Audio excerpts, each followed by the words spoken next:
Exciting news from Airpeace. We're taking your London trip to the next level. More pleasurable, convenient, and affordable than ever. From January 20th to February 20th, 2025, you have an opportunity to grab amazing promo deals during our exclusive sale period as you travel in style from January 20th to March 31st, 2025. Economy fares starting at just 1.2 million naira and business class luxury at 4.5 million naira on our Lagos to London routes. Step into elegance aboard our luxurious Boeing 777s and enjoy spacious comfort, gourmet meals, and premium service, all designed to make your journey unforgettable. What are you waiting for? Book now at flyairpeace.com or download the Airpeace app from the Play Store or App Store. Airpeace, your peace is our goal.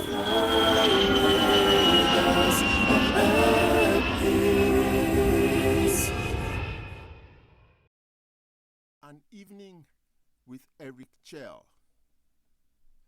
When his name was first announced as that of the new manager of the Super Eagles, the national football team of Nigeria, I was one of the first persons to ask the question, Eric what? I wondered if Eric Chelle was the name of a person, a place, or a thing.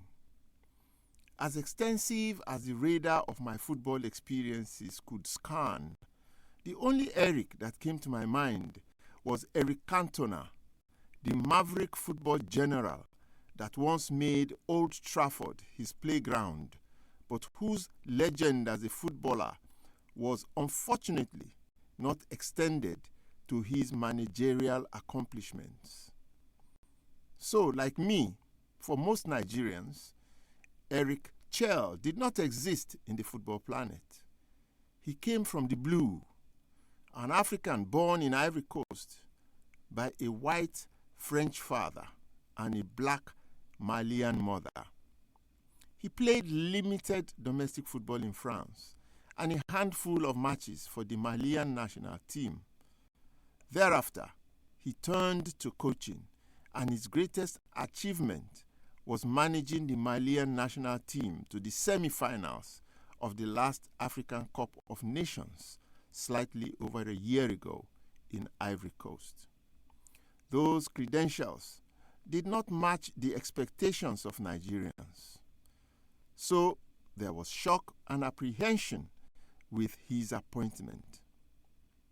But then, no one can discountenance the total unpredictability in the greatest and most beautiful game in the world, the place of uncommon and unscripted plots, and condemn Eric Chelle without examining the motivation of those that engaged him to start with.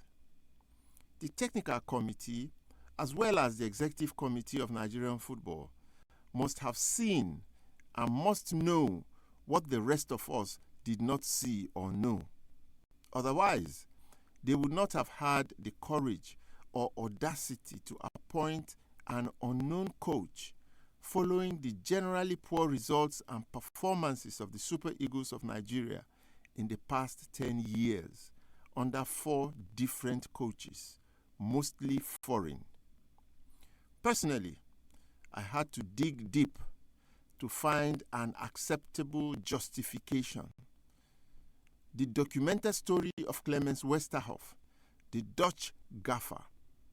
He came in with lightweight credentials only to become the transformer of the Nigerian Eagles from green to super, a move that took the national team to the apex of African football and near the apex of the world in 5 years. Under Westerhoff, Nigeria won AFCON, qualified for the World Cup for the first time, and ended the year 1994 as the 4th-ranked team in the world. Is the NFF following the model of Clemens Westerhoff and taking a gamble with an unknown African coach? Some 3 months since the announcement, shockwaves have become gentle ripples. Nigerians have settled to sit down and look, waiting to witness the drama that will unfold in a miracle that is expected to take Nigeria away from the precipice of failure where it perches presently to the coastline of success. So Eric Chelle is to be seen as either the product of a decision of madness or of genius. The next few weeks will tell.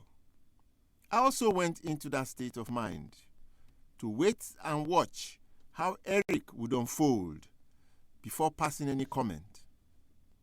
No matter how difficult the task may be, Nigerians will demand that the Super Eagles be one of the national teams at the epochal World Cup of 2026 to be hosted by USA, Mexico, and Canada. There is no alternative than to defy and defeat the odds and get the Super Eagles there. His work is cut out for him. The obligation of every Nigerian is to support the man that will steer their ship to its destination. So, I was not going to comment or criticize whatever Eric does. I've only been observing. He has been in the country for about 3 weeks.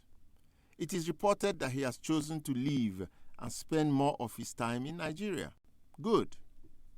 He has been going to watch matches of the domestic national leagues since his arrival. Good. In his first 2 weeks, he invited 7 players from the domestic league to join his assembly of Super Eagles. Good. He's already setting a different module, ticking the boxes of expectations and doing things a little bit differently. Of course, that makes sense. Unless he does things differently, he would likely achieve the same old and failed results. Then last week, I went to Abuja on a private visit to meet with some friends, including Adewale Adeniyi, the Comptroller General of Nigerian Customs. I had known Wale as a great fan of sports and of the Gunners, but I totally underestimated the depth of his involvement with Nigerian football until we met and talked a bit more. The man is an encyclopedia. He reminds me of my friend, the aficionado Godwin Dudu Orume, in that context. His support is huge but silent. He threw me a bombshell. I am invited to a private dinner with a small select group of stakeholders in Nigerian football in honor of Eric Chelle. I went from shock to surprise to suspense. Journalistic instincts took over, and with assurances that his expectations are just for me to meet, to greet, to observe, and to share in close conversations with Eric Chelle, I graciously accepted to be at the event.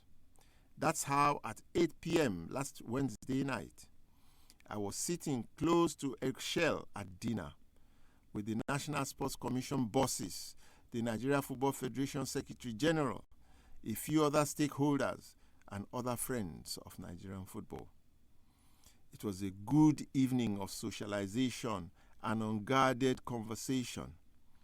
I sat and tried to pry, probe, and get into Eric's head to know what must be going on there as he embarks on managing a team as big and as complex as the Super Eagles.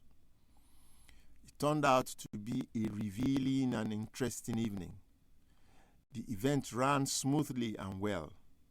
Eric must have been bewildered by the content of the evening, the open hospitality, the kind words of support, the high expectations still, the honest questions that needed honest answers, and the general air of goodwill that enveloped the gathering.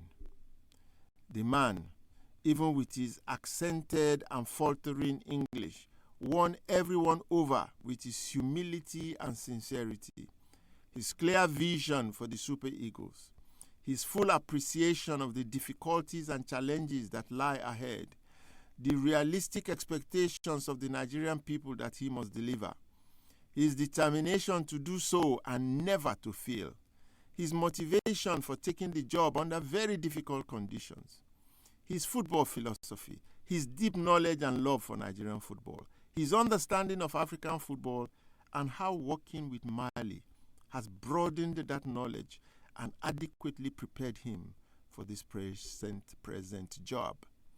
He told us that he's in Nigeria to win and nothing more, that would be his focus and he would not be distracted. He listed a few other things that would get the Eagles onto winning ways again. I'd asked him before the dinner what he would do differently from those that came before him and failed to deliver. His answer surprised and excited me.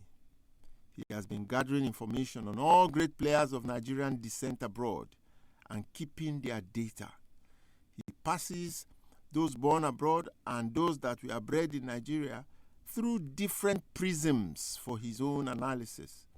He has spent endless hours watching each one of the players at least 5 times in different matches to know them well. He is almost ready now. He will use the natural strength of Nigerian players to form his own style of play, pressing hard when they lose the ball, spreading out and playing with confidence, strength, and speed when they are in possession, getting to opposing goals in the shortest possible time and with the fewest number of passes. These are copies from Father Tico and Clemens Westerhoff's books of football. He reminded me of how Nigerian football was played when at its best. Quick forwards, quick counters, using strength and speed down the flanks. As he went on, he was making sense and raising confidence. He seems to know clearly what he wants to do. Finally, it was clear he was not in Nigeria for the money that he would make. He wants to create history for the country and for himself. It was at the end of the dinner as we were leaving that I got the shocking information, not from him, that since his engagement 3 months ago, he had not been paid a dime yet. Needless to comment on that now. It will only distract us from the assignment that is just ahead.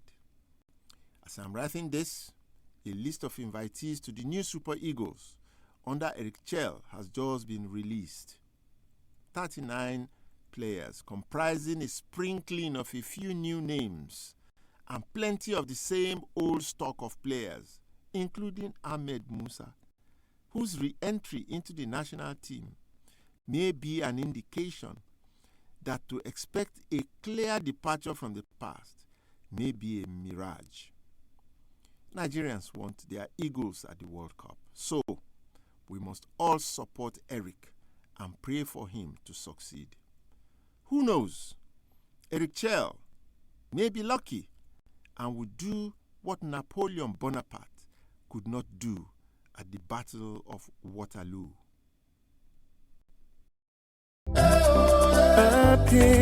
Exciting news from Airpeace. We're taking your London trip to the next level. More pleasurable, convenient, and affordable than ever. From January 20th to February 20th, 2025, you have an opportunity to grab amazing promo deals during our exclusive sale period as you travel in style from January 20th to March 31st, 2025. Economy fares starting at just 1.2 million naira and business class luxury at 4.5 million naira on our Lagos to London routes. Step into elegance aboard our luxurious Boeing 777s and enjoy spacious comfort, gourmet meals, and premium service, all designed to make your journey unforgettable. What are you waiting for? Book now at flyairpeace.com or download the Airpeace app from the Play Store or App Store. Airpeace, your peace is our goal.